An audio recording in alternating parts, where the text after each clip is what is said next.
Basura, basura, basura. Puro na lang basura ang nakikita natin kung saan-saan.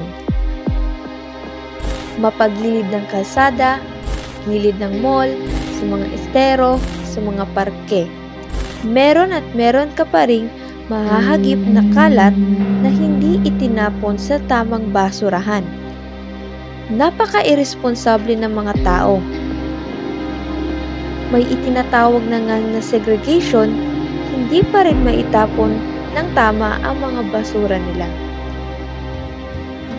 Habang parami ang basura ng mga tao, parami din ang suliranin natin sa ating lipunan. Sa katunayan, halos malinis ang ating kapaligiran nung nagsimula ang pandemya dahil walang lumalabas. Kaya ayos pagmasdan ng paligid. Walang basura dahil walang tao. Ngayong unti-unti na bumabalik ang nakagawian natin bago nagka-pandemya, bumabalik rin ang mga problema natin. Ayos, mga tao talaga. Kamusta mga kaibigan? Kami ang mag-aaral mula sa University of Science and Technology of Southern Philippines, Bachelor of Science in Civil Engineering.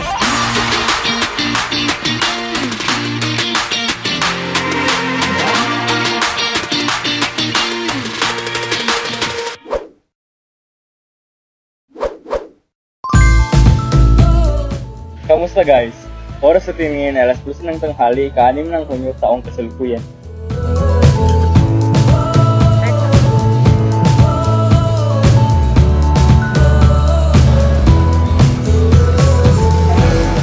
Nasa USTP Cafeteria kami. Medyo mainit na at medyo marami na rin mga tao ang nagsipuntahan dito.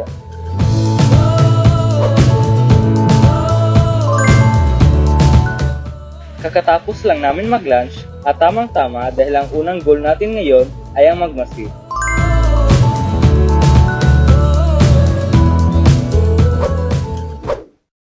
So yun nga guys no, nasa isang table pala kami nilang Carl, Ninius at JV. At ngayon magmamasid tayo o titignan natin ang mga kalapit na table kung mag-iiwan ba sila ng basura sa kanilang lamesa o itatapon nila ito sa wastong basurahan. So, tignan natin. So yun guys, pumasok pala kami ni Carl sa loob ng cafeteria para bumili ng pagkain at para na rin i-check kung anong itsura sa loob ng cafeteria. At surprisingly guys, napakaliwala sa loob ng cafeteria. Walang basura sa mga lamesa, lahat ay naka-arrange sa isang gilid at tinatapon talaga ng maayos ang mga basura.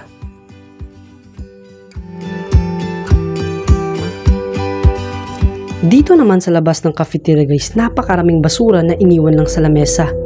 May isa pa kami nakita dito na iniwan mismo sa harap ng sign na may nakalagay na itapon ng wasto ang basura. At sa tapat mismo ng table na yun guys, may 3 basurahan ngunit hindi pa nila natapon ng basura ng maayos.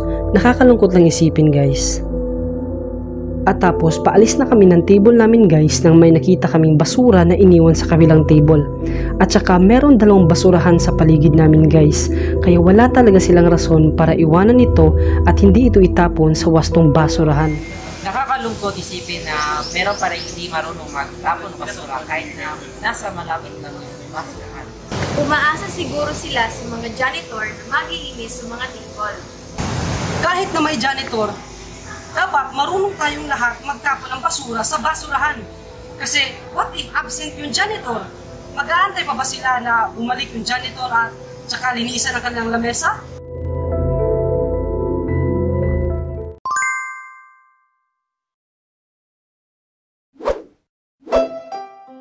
So heto guys, may basura kami. Kaya ngayon, itatapon natin ang lahat ng ito sa basurahan. Ayan guys, isi-segregate natin ang mga basura.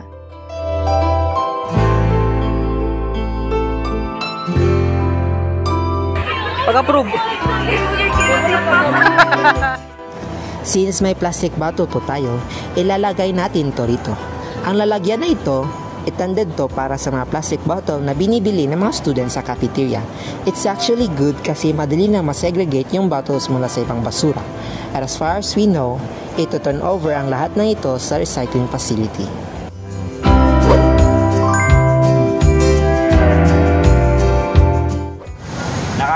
sa loob na magtapon ng basura kasi nakakalinis sa paligid. Kung ano ang itsura ng paligid, ay nagre-reflect yon sa kung anong klaseng tao ang nandito. Kapag malinis, ay responsable ang mga tao at may pakialam sa kapaligiran. Sana maisip rin ng iba na mahalagang maging responsable tayo sa ating mga naiipong basura. Kasi kung pabayaan rin tayo hanggang ngayon, pababayaan rin tayo ng kalikasan sa pagdating ng panahon. Kaya, mahalagang maging malinis tayo sa ating kapaligiran. Napakasimple lang magtapon ng basura. Imagine, yan na lang ang maiaambag mo sa lipunan, hindi mo pa kayang gawin? Sana palalakasin rin ng LGUs yung implementation ng proper waste disposal. Sana mag-effort sila na pangunahan ang paglilinis ng paligid kasi karamihan sa mga tao ngayon hindi talaga kikilos hanggang walang kikilos.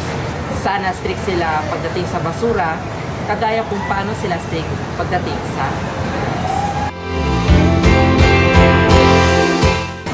So natapos na natin ang ating goals for today's video. Sana magsilbi itong panawagan hindi lamang sa mga estudyante sa USTP kundi sa lahat-lahat.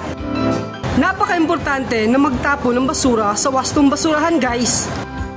Tama ka dyan. So paano ba yan guys? Uwian na, kaya dito na magtatapos ang ating vlog. Paalam!